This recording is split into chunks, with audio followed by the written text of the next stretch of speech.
নমস্কার বন্ধুরা, সন্তোষী রান্নাঘরে আপনাদের সবাইকে স্বাগত। আজকের আমি বানাবো আলু আর ডিম দিয়ে খুবই সহজে দারুণ স্বাদের আলুর পকোড়া। আলুর পকোড়ার জন্য সরু সরু করে আলু কেটে নিয়েছি আর নিয়েছি কুচানো পেঁয়াজ।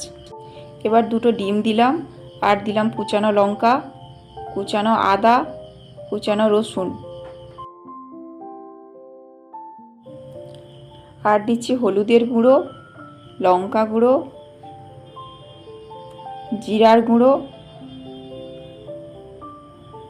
স্বাদ মতন লবণ, সামান্য বেকিং সোডা, গরম মশলার গুঁড়ো আর অল্প পরিমাণ সরিষার তেল। সমস্ত উপকরণগুলিকে একসাথে ভালোভাবে মিশিয়ে নেব।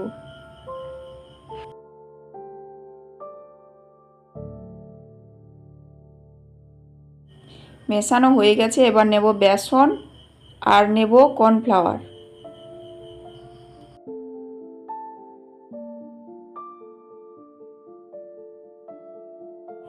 আবারও ভালোভাবে সমস্ত উপকরণ মিশিয়ে নেব।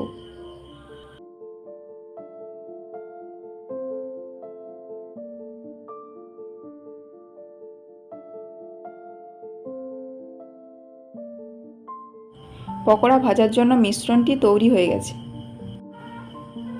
তেল গরম করে একে একে পকোড়াগুলি আমি তেলের মধ্যে দিয়ে দেব।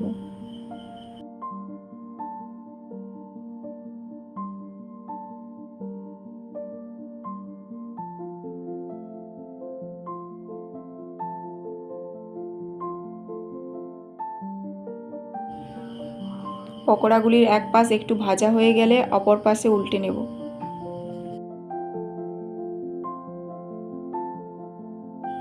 এভাবে উল্টে পাল্টে সবগুলো পকোড়া আমি ভেজে নেব।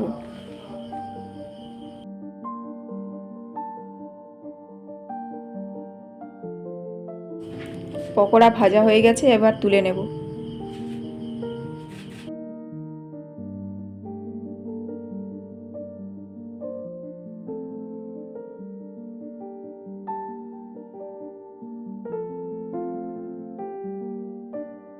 আলু আর ডিম দিয়ে পকোড়ার এই রেসিপিটি যদি আপনাদের ভালো লাগে তবে like, comment, share and subscribe করবেন।